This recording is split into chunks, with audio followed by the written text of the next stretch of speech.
युद्ध के बीच रोमानिया में अमेरिकी एयरफोर्स का एक्शन देखने को मिला है।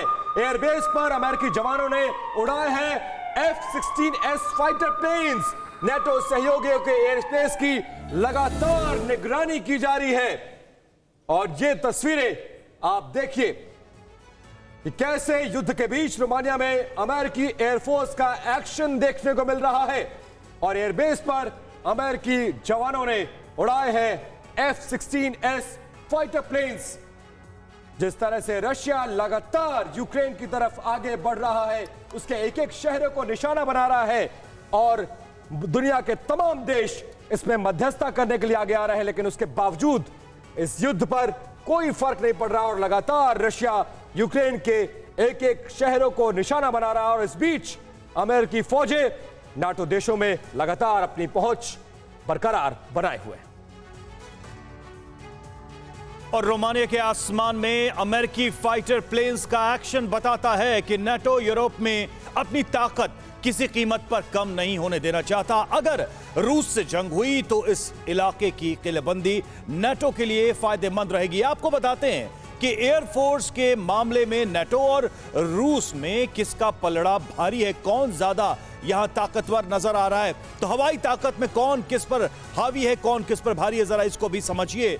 अगर नाटो की बात करें 20,723 कुल फाइटर एयरक्राफ्ट हैं, वहीं रूस की बात करें 4,173 इसके रूस के पास फाइटर एयरक्राफ्ट हैं। ये बड़ा अंतर है। फाइटर जेट की बात करें 3,537 इसमें से 27 इसमें से फाइटर जेट हैं रूस के पास, उसके मुकाबले बेहद कम 772 फाइटर जेट हैं।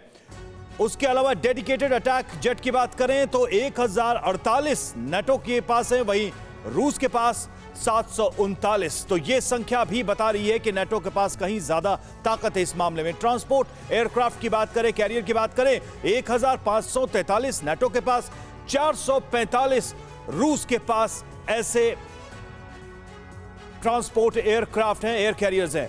स्पेशल एयरक्राफ्ट की बात करें नाटो के पास 1014, वहीं रूस के पास 132 ऐसे एयरक्राफ्ट मौजूद हैं। और इस तरह से आप देखें तो अभी तक हवाई ताकत में नाटो काफी ताकतवर नजर आ रहा है। टैंकर एयरक्राफ्ट में 678 नाटो के पास है, रूस के पास 20 ऐसे एयरक्राफ्ट हैं। और हेलीकॉप्टर्स की भी हम बात करेंगे। हेलीकॉप्टर्स काफी अहम होते हैं ऐसे वॉर सिचुएशन में। तो नाटो के पास 8,485 हेलीकॉप्टर्स हैं, रूस के पास 1,543 हेलीकॉप्टर्स हैं। तो ये एक बड़ा अंतर हेलीकॉप्टर्स के मामले में देखा जा रहा है। लेकिन ज्यादा इंपॉर्टेंट ये है कि अटैक हेलीकॉप्टर्स कौन से हैं ऐसे। तो नाटो के पास इसमें से इन कुल हेलीकॉप्टर्स में से 1,359 हैं, जबकि रूस के पास 544 ऐसे चॉपर्स हैं जो अटैक कर सकते हैं, यानी कि युद्ध क्षेत्र में हमला भी करने में सक्षम है। अचल मल्होत्रा साहब हमारे साथ जुड़े हुए हैं।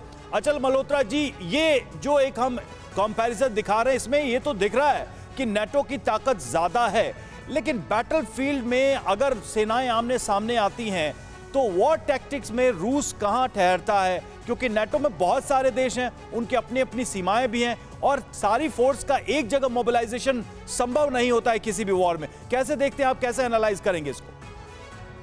देखिए, आपने कंपैरिजन किया 30 देशों की सैन्य क्षमता और एक रशिया के बारे में। लेकिन अगर हम पहली बात तो अगर हमें कंपैरिजन करना है तो नेटो और CSTO के बीच में करना चाहिए, central security treaty organisation, which is led by Russia. और चूंकि अगर रशिया पे अटैक होता है तो फिर CSTO के मेंबर्स का भी ये ऑब्लिगेशन हो जाता है कि वो रशिया की डिफेंस के लिए आए। हालांकि ये अलग बात है कि उस कंपैरिजन में भी न्यूमेरिकली जो है रशिया और CSTO कमजोर रहेंगे। पर अगर एक बार लड़ाई शुरू की हमने बात की अचल मल्होत्रा साहब, लेकिन थोड़ी देर पहले ये खबर आई कि अल्बानिया के दूतावास पर हो गया है हमला और अल्बानिया है नेटो कंट्री। क्या ये घटना, ये हमला ट्रिगर पॉइंट साबित हो सकता है नेटो कंट्रीज की सेनाओं के इन्वॉल्वमेंट का इस जंग में? नहीं, अगर नेटो को इस जंग में सीधे रूप से इन्वॉल्व होना होता तो उसे अल्बानिया के कॉन्सुलेट पे अटैक का इंतजार करने की जरूरत नहीं थी। ठीक है, आप इस बात को अच्छे से समझ लीजिए कि अमेरिका और नेटो बिना एक फायर किए हुए इस जंग को जीतना चाहते हैं, जिसका अंत होगा रशिया का टोटली इकोनॉमिक क्रिपलिंग। परवाह देश की, सोमवार से शुक्रवार रात 10 बजे TV9 भारतवर्ष पर।